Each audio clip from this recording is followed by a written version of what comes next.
Genes are passed down from parents to offspring, often determining traits like hair color, personality, and even eye color. My genes are blue.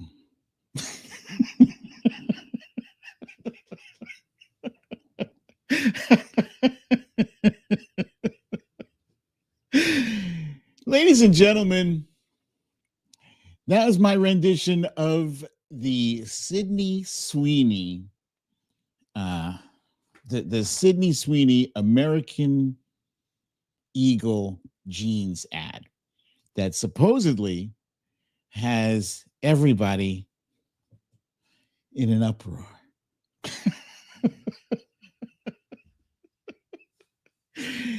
I don't know what it is. All of a sudden, like about 2 weeks ago, I had people in my replies like, so what do you think about that, Brooklyn Dad? You mad about Sydney Sweeney? It's like, what? So, Brooklyn Dad, you mad about American Eagle? What?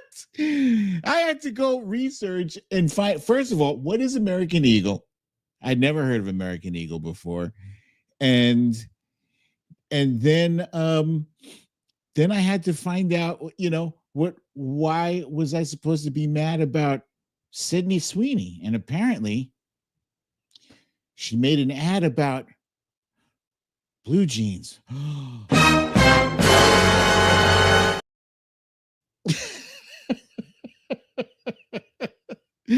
She made an ad about blue jeans, for crying out loud. I mean, I grew up in the 70s and the 80s, and we had so many blue jean ads, it wasn't even funny. We had Jordache jeans. We had, Calvin Klein jeans. Remember that? I don't know. For those of you want to take a stroll down memory lane with me, we had Calvin Klein. That was Brooke Shields doing the Calvin Klein ads. We had Sergio Valente. Nobody's getting between me and my Sergios. We had like so many blue jeans ads, and they all had to be sexy, right? So, all right. So I watched the Sydney Sweeney ad. It was fine. I got it. It was a joke, right? And the joke was jeans was a double entendre, right? So genes being passed down, obviously that's GENES, genes, as in like the genes in your DNA, and jeans as in blue jeans. That was the double entendre. And so supposedly the calculation was on the right wing. The calculation was that we liberals, progressives, are so uptight that this was going to make us go ballistic. We're going to lose our minds over the fact that she said she had good genes. She's a white woman with blonde hair and blue eyes.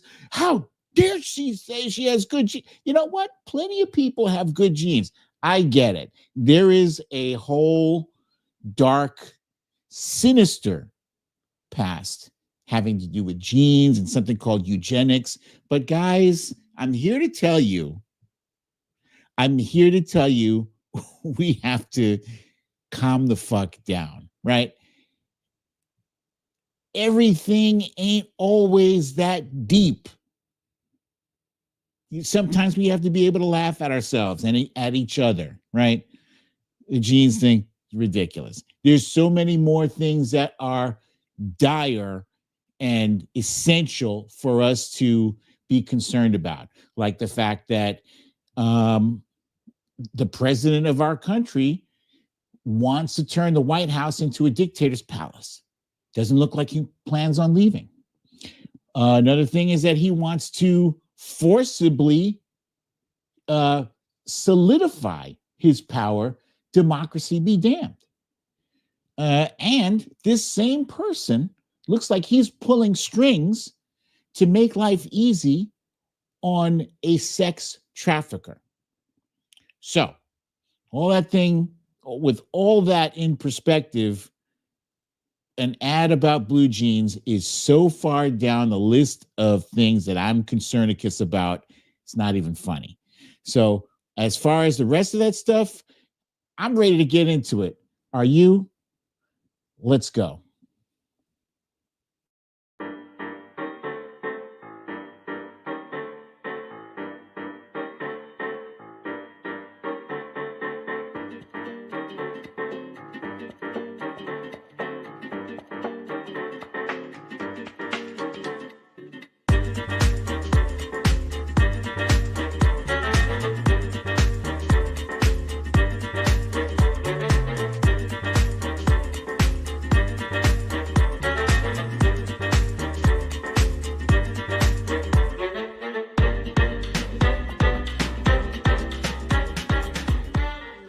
Story time.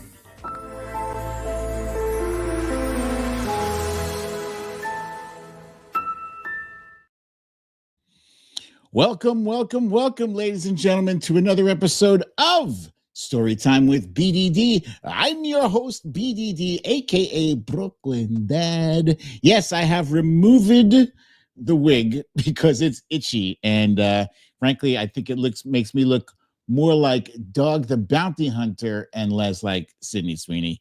And thank goodness for that. Some people need to look like Sydney Sweeney. Others need to look like Dog the Bounty Hunter. No, I'm not talking about Marjorie Taylor Greene. Okay, actually, maybe I am talking about her a little bit. But welcome, guys. Happy Friday. Happy Friday indeed. We got some things to get into.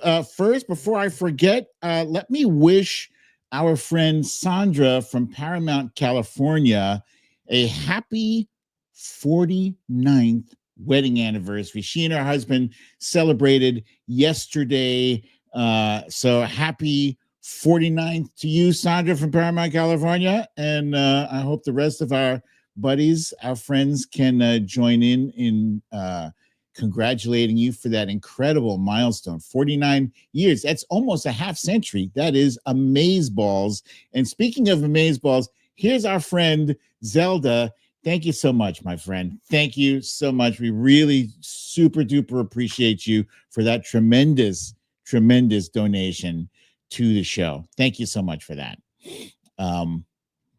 And let's see. Ness from Connecticut is at the top, followed by, of course, Zelda is there. Valerie G, who I believe might have left a little bit early. Stella Baxter is here and wants to know if anyone has watched South Park season 27, episode 2. Yes, I did. And yes, we will get into that a little bit later. Joanne Kennedy is here. Bernadette H is here. Foxhill Dreams, Queen of the South. Lori B is here.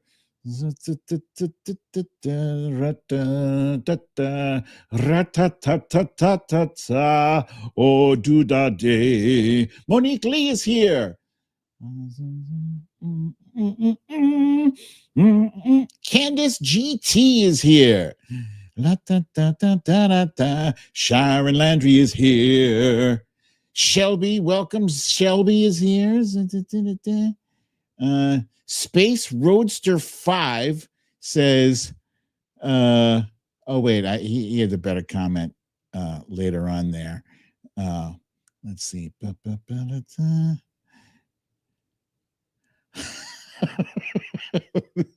We have a troll in our midst. Don't boot them. Don't boot them until they start, disrespecting people. Then I got a problem. Tracy M, aka Nurse Mitch, is with us there. Cindy C is here. Asmila J. Bernadette said, I never heard of that heifer. Joanne Kennedy said the conservatives lost their minds. Yeah, it was weird. It was like a good 2 weeks, at least once and usually twice, people would jump into my replies like, so what do you think about what the hell is her name? Sydney Sweeney. cares about Sydney Sweeney? I got bigger fish to fry. Damn it. Oh, here we go. Here. Here's our troll here. He says, are you ever not complaining about something? Such a sad life. Look, hey, if there's things to complain about, I'm going to complain about it. And that is my right as an American citizen. It's just the same way as you jackasses complain about illegals and green-haired green-haired liberals with piercings and men and women's sports and all that bullshit you guys complain about. So hey, it's the United States of America. I want to complain. That's why God gave me a mouth and gave you 2 ears. And if you don't want to use those 2 ears to listen to my one mouth, you get the fahizi out of here. Thank you very much. Thank you for letting me share. Tina Bradford is here. Clara Padilla Turley. That's a nice name. I like it. Clara Padilla Turley. It's fancy. It's a fancy name. CJ is here. Michelle is here. Lucy L, I think I got you. CJ. Okay. So, Chris George Alexander. Also a cool name. I like the 3 names there. Keep it up, guys. He says, to be honest, I thought it was about Julia Sweeney from SNL, aka just Pat. And I remember that. Pat was person who you really weren't sure if they were a man or a woman. And that was the running joke throughout. And everybody is congratulating Sandra. I don't see Sandra here. I hope she's here for all of the congrats she's getting. Kay Green is here. Okay, so let me go ahead and get this. Thank you. Fluid, gender fluid. And Simon Metcalf. How can I forget my buddy from across the pond? Simon, so good to have you here, my friend. Okay, so let's go ahead and jump into our topics under what I like to call stories of the day.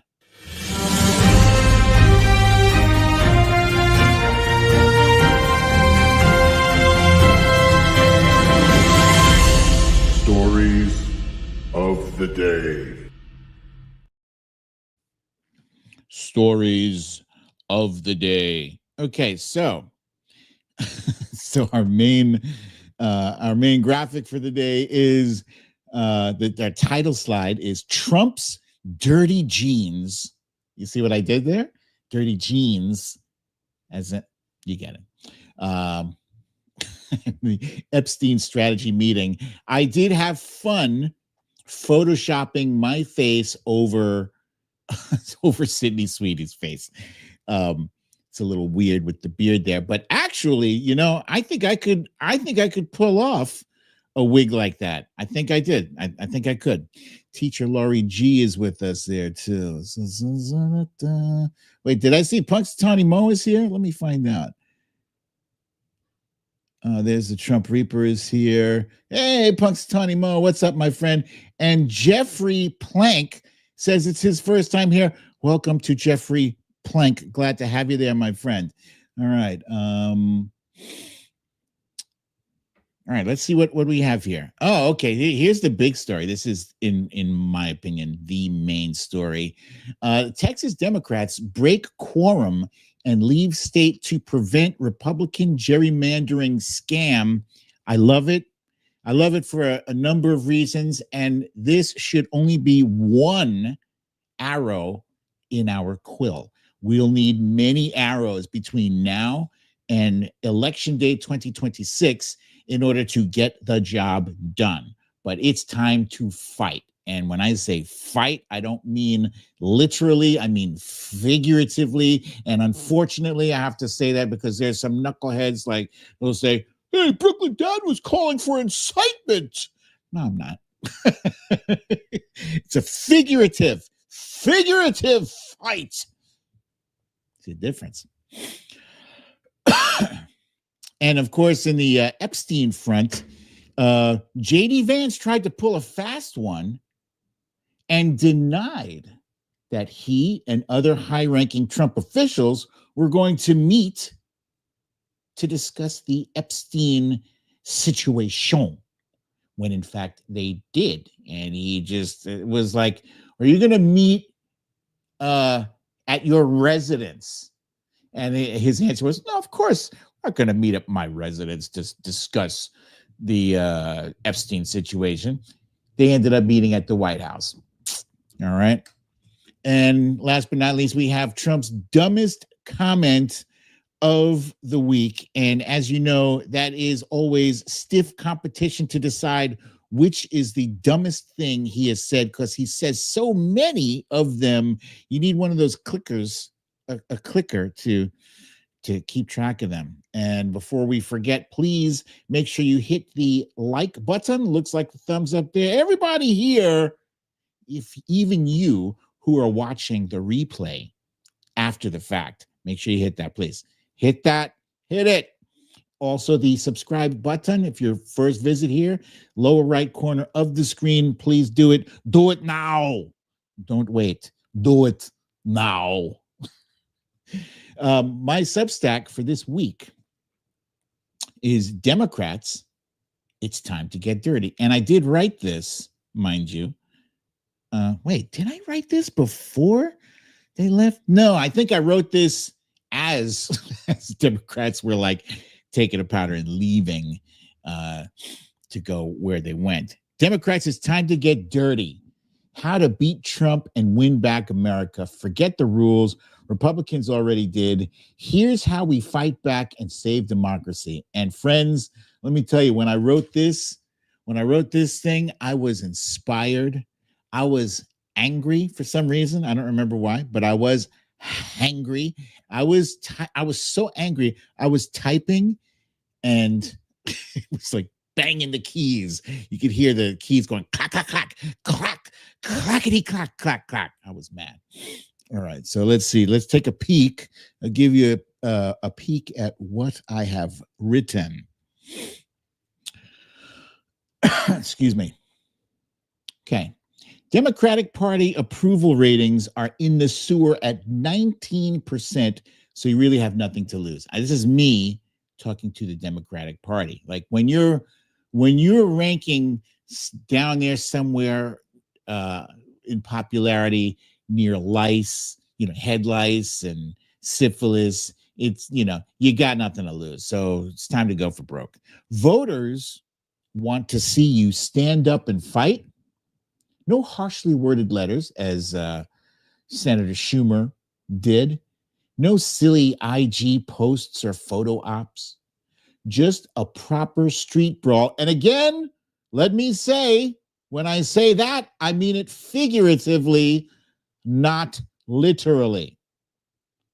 God, I hate that I have to say that. Use every procedural trick to gum up the works in Congress. That's the money part there, actually. That is the money part. The procedural tricks. This is partly what Texas Democrats are doing to gum up the works. When I say gum up the works, I mean to delay. Because to be honest, there's not a whole heck of a lot of power Democrats have either in the Senate or in the House. They don't have a lot of power. They don't have a lot of ability to prevent things from happening. Let's be honest. I just, straight up, let's set expectations for ourselves. Let's be realistic. As long as we are realistic with ourselves, with each other, we can manage our expectations, and we don't have, oh, what happened? Everybody, let's be real about this. We can't stop a lot of stuff without assistance from Republicans, right? We need their help. So without their help, we can slow shit the fuck down, slow it all the way down. Procedural delays, lawsuits, sit-ins, protest marches, all that stuff is important because it's optics. It's optics. When you have those protest marches and the sit-ins and the civil disobedience, our fellow citizens who are going about their business, not paying attention to politics, not reading the news or watching it on TV, they see that something is amiss. Something is happening. They don't know that if we're sitting at home playing Xbox or, posting on Instagram. They don't know these things until there are these big upheavals. Filibuster to delay the passage of every bill. Bring Congress to a screeching halt. This is where we're at. Force a debate on every fucking thing. No more bipartisan bills for anything unless it is to undo the big bullshit bill that ripped away Medicaid and SNAP from millions. Do yourself a favor, not right now, but later, go check out this article in full. It's a good one. It's good. It's not heavy reading. Trust me. You see what's on the screen there? Most of it is like that. It's very easy reading, but it's going to give you like that yeah. Yeah.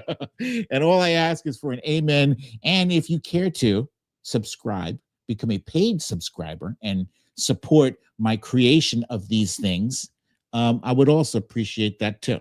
Not necessary. You can read it for free. It is available to read for free, but just saying, you can help a brother rock too. Let's talk about the diddler on the roof. If I was a pedo, yappa papa para pidi pidi pedo po, I would pardon Ghislaine Maxwell if I was a pedophile. Yes. What the hell was Donald Trump doing on the roof, and why is that just a Wednesday in our reality? Why is that not why are our news organizations treating that as normal? Why is he able to go from Wednesday to Thursday without being rushed over to what's that thing? What's that hospital that they use for the it's in DC, or not DC, Virginia, for the presidents? And help me out here, guys. You guys know which hospital it is. The one that all the presidents go to. Walter Reed, right? I got it without your help. It's okay. Why wasn't he rushed by helicopter to Walter Reed? Probably because he was throwing that up as a distraction. That was maybe not an act of insanity, even though now it seems like when you see a president, I can't tell you when's the last time I saw a president standing on the roof yelling at reporters. Anybody? Can anybody? I don't remember it. But I also don't remember the last time a president was embroiled in a scandal that required every waking minute trying to think of different things to feed to the media to throw him off the trail of why you are expending so much time and energy to protect a pedophile. If I was a pedo, pedo, diddler on the roof.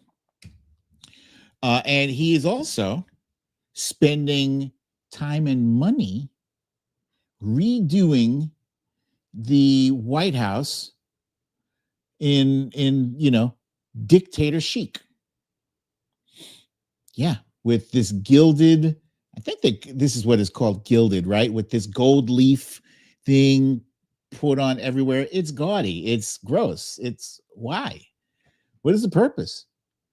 Are you not planning on leaving in 3 years or whatever, 3.5 years? What are you doing this for? Who asked for this?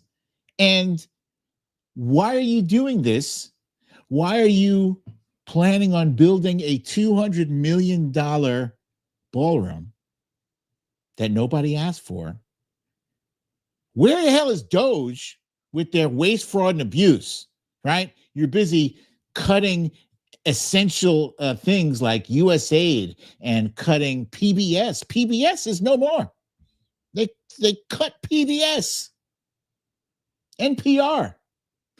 They cut cancer funding, cancer research funding, because they didn't have money. You have money for those things. You don't have money for kids' lunches, but you have money to dress up the Oval Office like, you know, like some old Russian mobster from the 70s. It's disgusting. Disgusting. Yeah. So let's talk about why Donald Trump felt the need to call up Greg Abbott, Texas Governor Greg Abbott, and ask him to gerrymander for 5 more seats. Basically, he's asking him to cheat. It's the same thing he did with Georgia, asking them to find 11,780 votes. Now he wants Greg Abbott to find 5 more. Why? Why? If your big, beautiful bill was so beautiful, people should be clamoring to vote Republican. People should be knocking each other down. Oh my God, this bill was so big and beautiful. I don't know what to do with all this success, with all this extra money in my paycheck, and the prices of groceries are so low, and the price of gas is ridiculously low. Oh my God, I could stock up on gas. I don't even need to stock up on gas. It's so cheap. It's incredible.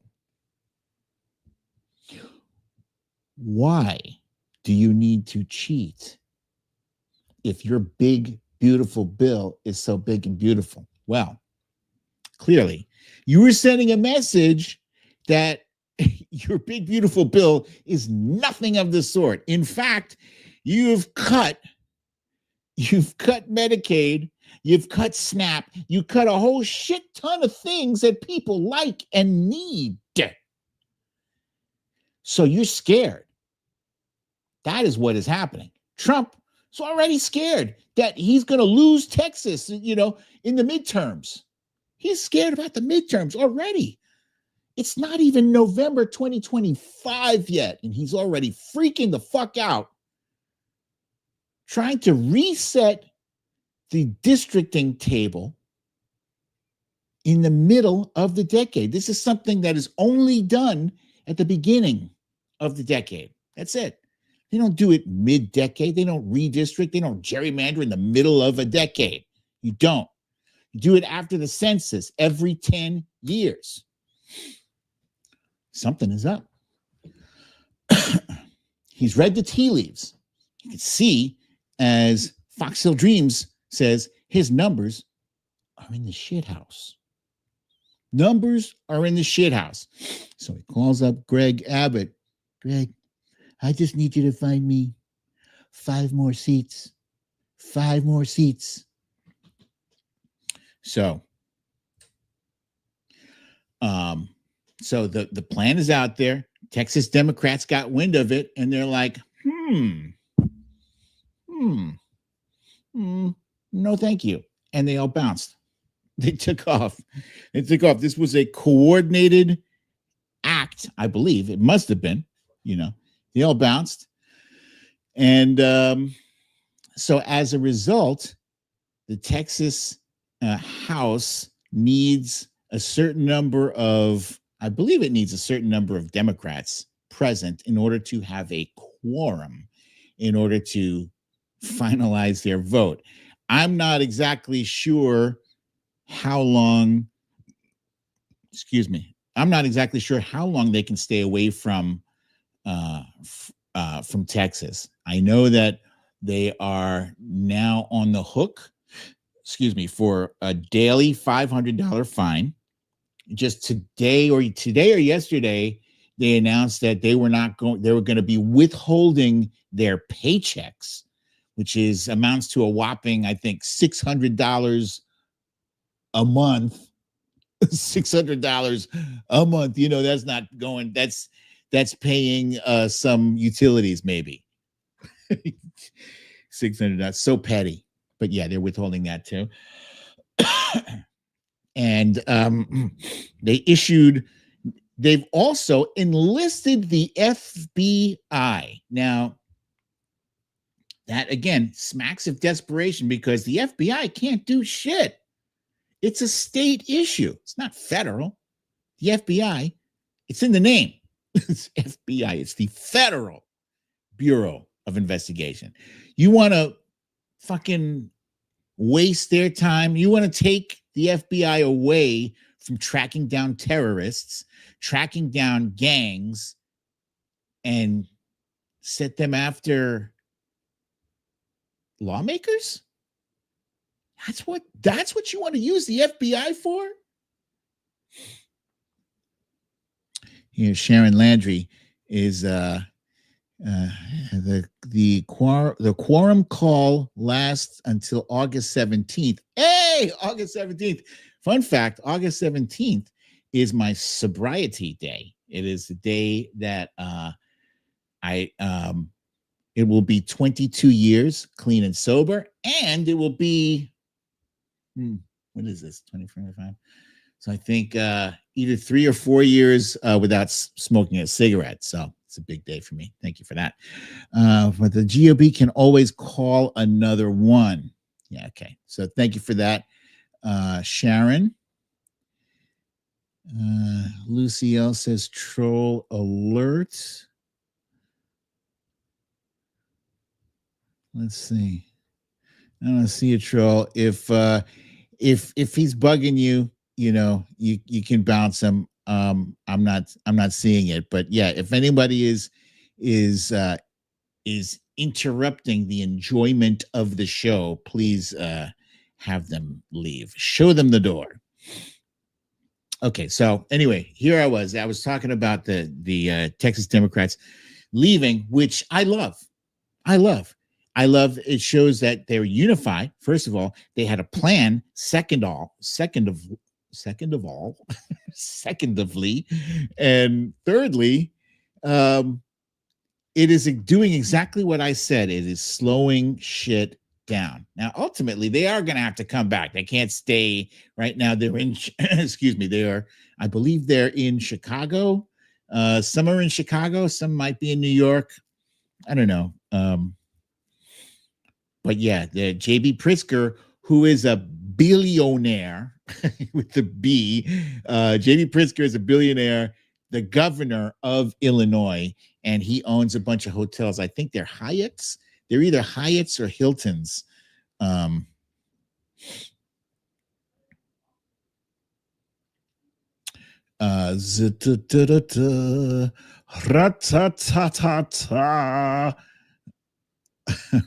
was just trying to scroll and see who. Okay, so whoever it was that's trolling, I cannot see them. So anyway, I love what the Texas Democrats are doing, and I hope that the rest of our nation takes a page from that. Now, here's for some real talk. We don't know that. Even if Democrats were to gerrymander in California, they would try to do it in Illinois, in New York, maybe New Jersey, maybe some of the other Democratic states. We don't know that it'll make that much of a difference, but we have to try. We do have to try. Joanne says Pennsylvania is not red. That's a good point. So yeah, maybe there's a whole lot of maybe going on right now. People are trying to figure out what's what. I heard good noise from Kathy Hochul, New York's governor, saying that we're going to fight fire with fire. So that's the right sounds I like to hear. Of course, Gavin Newsom is leading the way, and a lot of these moves will require, jumping through some hoops, jumping through some regulatory hoops, some special elections, undoing of you know deals or bills or whatever, laws. Got to get it done. You got to do what we can do to get this done.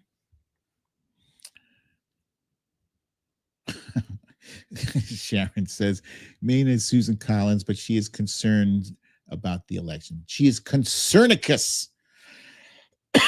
Yeah. So going forward, no more of these lame things. What I would have preferred, this was from, mind you, this was from not a State of the Union, but it was like a gathering. These were Democrats with the first joint gathering of Congress with Trump present. And our Dems fell sadly short of making a real statement here. What they could have and should have done was stood up in unison and said, "You lie, all of them, you lie," and then walk the fuck out. All of them should have walked out. But who knows what the future has in store. I want to see some more fire. I like what I'm seeing out of, obviously, Jasmine Crockett, Chris Murphy. Those are two off the top of my head. Elizabeth Warren, she's the feisty one. She's always getting in people's faces. I like that, and let's talk about this Epstein thing, because this bugs me for a number of reasons, right? Aside from the obvious, like, this is Trump going easy and going out of his way to pave an easy path for Ghislaine Maxwell, who is the sole survivor of the duo, the Jeffrey Epstein, Ghislaine Maxwell duo, child sex trafficking duo. As I said earlier, J.D. Vance lied to us, to America, and said he wasn't having any kind of meeting to discuss the Epstein situation. That was bullshit. He actually did have a meeting. The only difference was it wasn't at his house. It was at the White House. Okay, so you're playing semantics now. So we have to, the press, you guys need to get on your P's and Q's, because you are about to be, the press is about to be irrelevant. Let me talk about that for a second, right? Donald Trump has already stated that he doesn't like Stephen Colbert. He doesn't like Jimmy Kimmel. He doesn't even like Jimmy Fallon. Jimmy Fallon, of all people, Jimmy Fallon, I'll never forget the day he mussed Trump's hair, like, he was trying to show what a regular old guy Donald Trump was. And now Trump wants Jimmy Fallon and the rest of them off the air because he doesn't like how they make fun of him. And this is about to be the reality that we live in. He's muscling places like the New York Times or the Washington Post and the LA Times. He's strong-arming them. He's intimidating, and it's working. They're bending the knee to him. He's doing that to institutions. I never thought I would live to see the day. Guy like Tim Cook, aka Tim Apple, went to the White House yesterday, hat in hand, prostrated himself in front of Donald Trump and presented him with a gold statuette or whatever, with this specially crafted glass thingamajig, whatever, signed, etc. Seeing CEOs bend the knee to this guy. What the fuck? Does he have something? Does he have something on everybody? Is that why he is keeping the Epstein files hidden, so that he can use whatever's in there as leverage against these fuckers? Huh?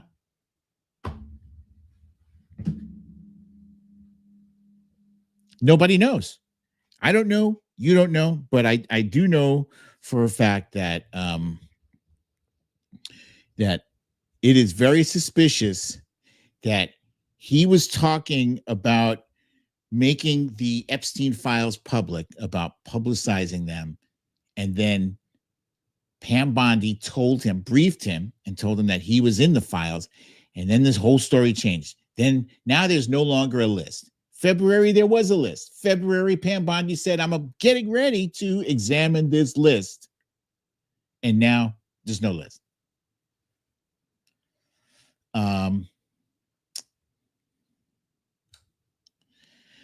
And so, of course, at that meeting, J.D. Vance, Pam Bondi, Kash Patel, also Todd Blanche. Todd Blanche is the guy who met with Ghislaine Maxwell. That is Donald Trump's deputy attorney general, deputy U.S. attorney general. When's the last time you saw a person of that stature meet with a run-of-the-mill child sex trafficker? Never. And now the Trump team is looking to Joe Rogan for help because they've lost Joe Rogan. Joe Rogan is bitching them out about, how bad this looks, how stupid it looks, how stupid they look to be throwing out a different distraction every day and think that the rest of us are all stupid, right?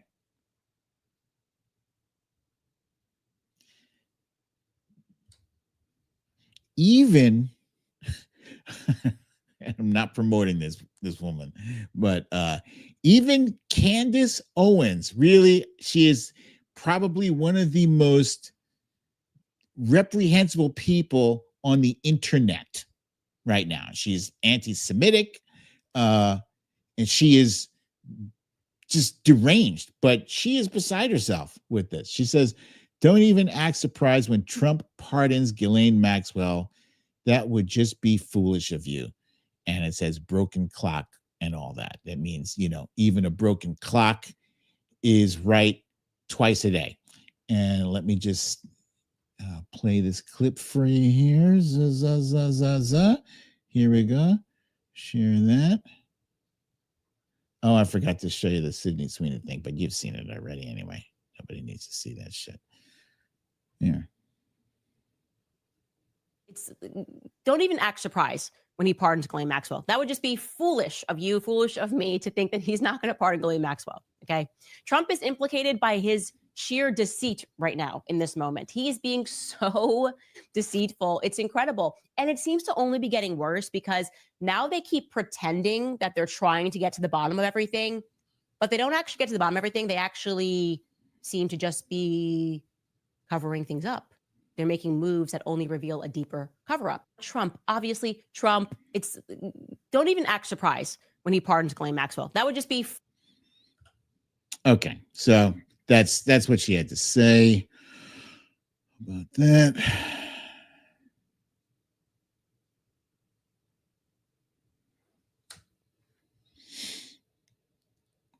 Here's my tweet here saying, reminder, Trump promised MAGA he'd release the Epstein files, which I said, exposing corrupt, powerful people. Instead, he's making sure the same powerful people, quote, are not hurt by something that would be very, very unfortunate, very unfair.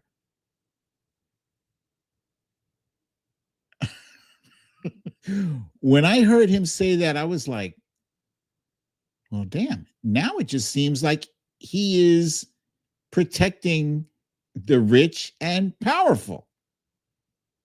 Here, judge for yourself. It's there. Wait a minute. What do I do with it?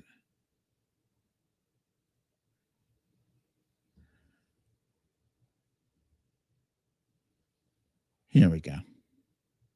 And I didn't talk to him about it, but I will tell you that whatever he asked would be totally appropriate, and it's not an uncommon thing to do that. And I think he probably wants to make sure that, people that should not be involved or aren't involved are not hurt by something that would be very, very unfortunate, people that listen closely when they are saying things, because they are being very calculating and very specific with their words. Even this jackass here, people that should not be involved, but they are, but they shouldn't be. What does that mean? They got caught up in it. Are they a client? Are you saying what do you? The word "should" is doing a lot of heavy lifting here. They shouldn't be involved. What the hell does that mean? You're talking about the victims? Say the victims. Those victims should not have been stolen, right? They should not have been trafficked. They should not have been put into the situation. These children should not have been put into the situations they were put into. So listen what he says. Do that. And I think he probably wants to make sure that, people that should not be involved or aren't involved are not hurt by something that would be people that shouldn't be involved are not involved, that are not hurt. If you're not involved, then you're not going to be hurt by it, right? So again, what are you talking about? Are you talking about the fact that there were 1,000 agents who redacted your name from those files? What are we talking about here? very, very unfortunate, very unfair to a lot of people. But I will say this, Todd Blanche is one of the most highly respected people. Very unfair, he says. The only people who complain about things that are not fair, are the people who get caught doing what they shouldn't be doing. And they say, oh, it's not fair. Why isn't it fair? You'll ever meet. So I know this. I didn't discuss it with him, but anything he talked about with her, or the fact that he did that, not unusual, number one, and most importantly is something that would be totally above board. Everything this guy says, it makes the situation worse. It makes him seem guiltier and guiltier. They say, Mr. President, are you going to pardon Ghislaine Maxwell? He says, well, I have the right to. Motherfucker, we know you do. That's why we asked you if you're going to. But he says, I have the right to. It's weird. Why would you say that?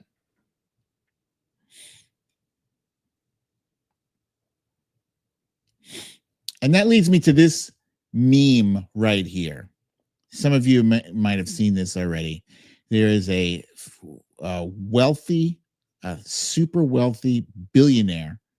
It looks like he could be Rupert Murdoch, standing over a pile of cookies, a mountain of cookies. And he says, careful, mate. That foreigner wants your cookie. The guy with all of the cookies in the universe is saying that this poor foreigner, aka immigrant, aka person of color, this poor person wants your cookie. Instead of the guy sitting on the mountain of cookies chucking a cookie towards that immigrant, he's making the guy with the hard hat suspicious of the guy who is just as poor, almost as poor as he is. I bring this up because this is what this whole Maxwell Epstein situation has revealed to me. That it's not about Democrat versus Republican. It's not about black versus white. It's not about straight versus gay or Christian versus Muslim.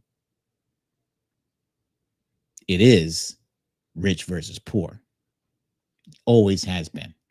That has always been the game. That rigged game that Donald Trump talked about when he first stepped on the stage, when he first came down that golden escalator and caught fire. He caught fire because he accidentally spoke a truth. And that truth was that the game is rigged. And he benefits from this rigged game. And this rigged game protects the rich and the wealthy and the connected. It protects the hell out of them. It protects them so much that even if you are a convicted child sex trafficker, they will pave the way for you to live a life of ease. Right now, they transferred Ghislaine Maxwell. By the way, that transfer, highly unusual. They don't do that. They had to pull strings to move her. Who do you think pulled those strings? Who do you think authorized the pulling of those strings? Had to come from the top. Had to. Why pull strings? Why waive protocol? Why waive the regular standards for someone at the bottom of the totem, the legal totem pole? Why waive standards for them if not approved by somebody up high? So, yeah, this game is rigged for the rich and powerful. And you'll notice that rich people don't get penalized unless you steal from another rich, powerful person. If, like Bernie Madoff made the mistake of fucking with the wrong people's money. Same thing with what's that guy's name? Michael Milken? I think that's his name. Yeah. There's very few instances where a rich person gets their comeuppance. Very few. The only time they get penalized is when they fuck up other rich people's money. That's it. But sex trafficking, you're good. It's disgusting. It's disgusting. And more people should be upset about it. And they keep us fighting each other because it makes their rigged game easier to play. They don't win if we stop fighting each other, if we start focusing on them. It's 99% of us, 99.99% of us should all be on the same side against the 0.01% who have it all.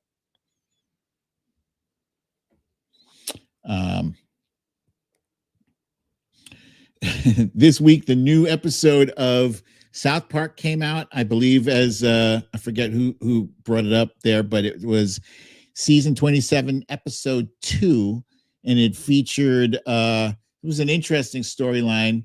The teacher, not the teacher, guidance counselor, Mr. Mackey. Okay, that one. Okay. He lost his job because apparently the funding was cut for guidance counselors since they're relying so much on Jesus. So he had to go and get himself a different job.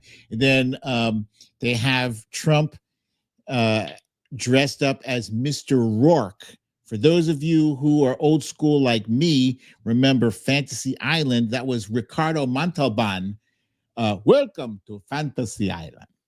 And his little friend next to him was Tattoo. Boss, the plane. And that was JD Vance in this episode. And I'm not going to spoil it for you. JD Vance has the funniest line, boss, you want me to, and I won't leave the rest blank. This was an interesting episode. It also poked some fun at Christy Nome, whose face kept sliding off of her head because there was so much silicone in there, and she got really upset. She got she got bent out of shape, saying, "Oh, they only focused on the fact on my appearance." Actually, no, that was okay, but the more savage stuff was when they focused on the fact that she unalived puppies, the fact that she and by the way, if you don't want people to focus on your exterior, maybe you stop making your exterior such a focus on yourself, right, with your cosplay nonsense, right? It's the South Park official Twitter account changed its profile picture to the face sliding off her head, which is hilarious. But yeah, they also focused on her posing in front of undocumented immigrants in prison. They focused on how ridiculous she is. So it's a great episode. If you haven't seen it yet, I highly recommend it. Another show that I watched this week that I talked about last week was Chief of War, starring Jason Momoa, based off of a true story that I think there were 4 different islands in Hawaii that were kind of at war with each other, and Jason Momoa has to bring them together to face the threat of imperialism. I think it was either from Britain or from the United States. Not sure which, but it is based on a true story. It's highly riveting. There are lots of men's butt cheeks in this, if that sort of thing triggers you or if it appeals to you, because of what they wear, those thong things. So there's a lot of ass crack in this. Happy Gilmore, I watched on Netflix this past weekend. Hilarious. That's all I can say.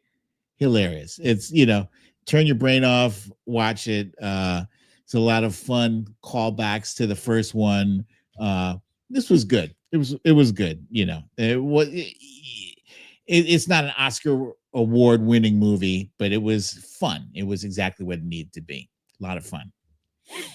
And the movie I will be watching tonight is an Eddie Murphy. It's a new Eddie Murphy movie, also starring Pete Davidson, formerly of SNL, and Keke Palmer, who is hilarious. And it's basically Eddie Murphy and Pete Davidson play armored truck drivers who get involved in some kind of heist. So I love heist movies and I love comedy movies, and usually I love Eddie Murphy. He's aging well, I think. So I got my fingers crossed for him. I hope it ends up I hope this ends up being as fun as it has the potential to be. And last but not least, we have the dumbest comment of the week by Donald Trump. There were quite a few. There was one where Trump said he is going to impose higher pharmaceutical prices on Americans, initially small tariffs on pharmaceuticals. He still doesn't get that when you put a tariff on something, the consumer ends up paying that tariff. It's not getting through his fucking head. It's going to go to 150%, and then it's going to go to 250%. Yeah. So then that was not the dumbest thing, but that was up there. But here, I'll play this one here.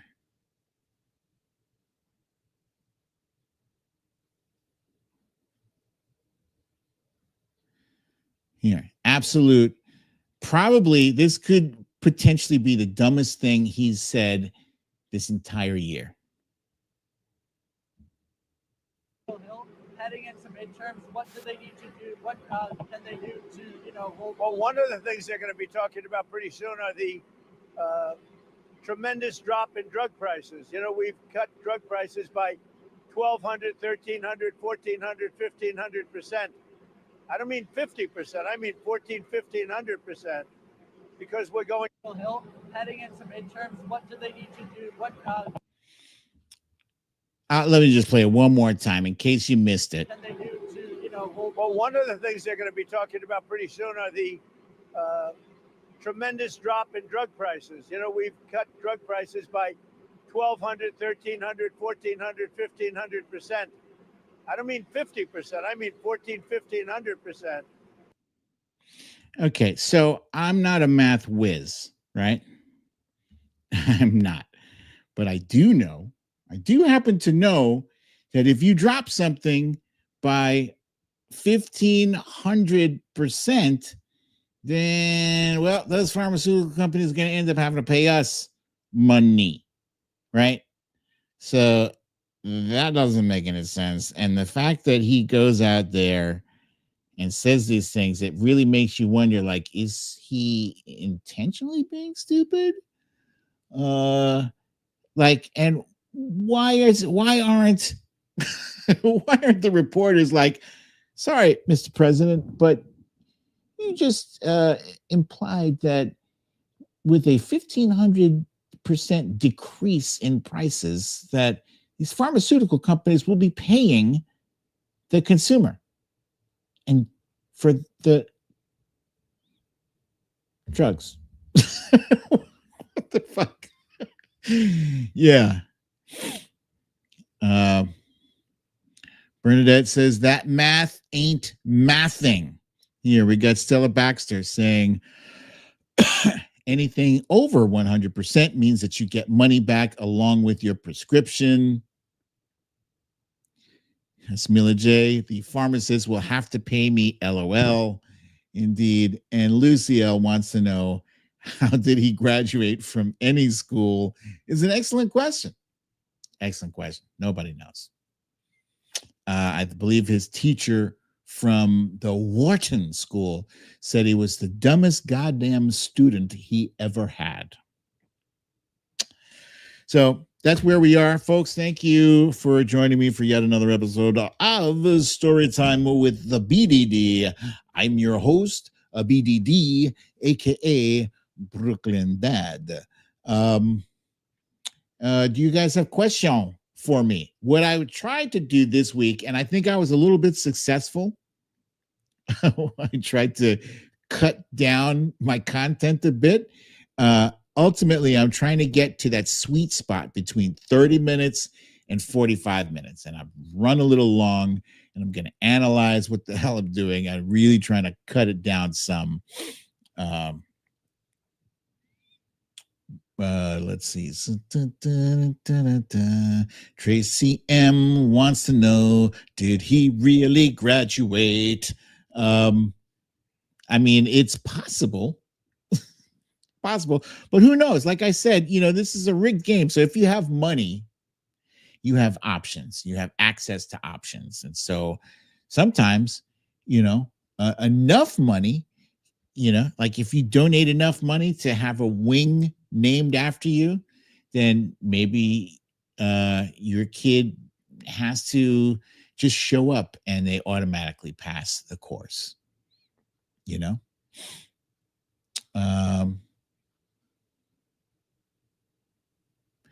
Foxel Dreams says, have a wonderful weekend. How's Rain and the kittens?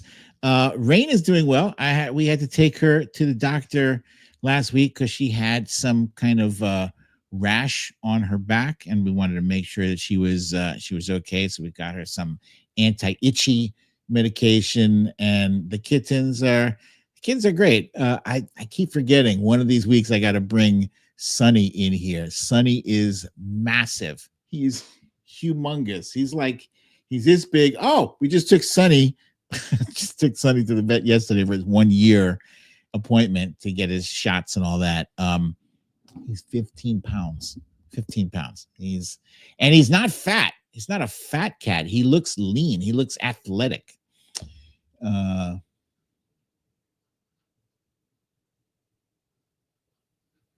Simon Metcalf says he's got his inhalers, stomach meds, anxiety, and antidepressant meds delivered today. Guess how much it cost me? I'm going to guess the way you're phrasing that's a humble brag. I'm going to guess $0.00 because he lives in Great Britain, United Kingdom, and that they have that special deal with the medications and the hospitals and the health insurance, which is what we should have too. We should have that too.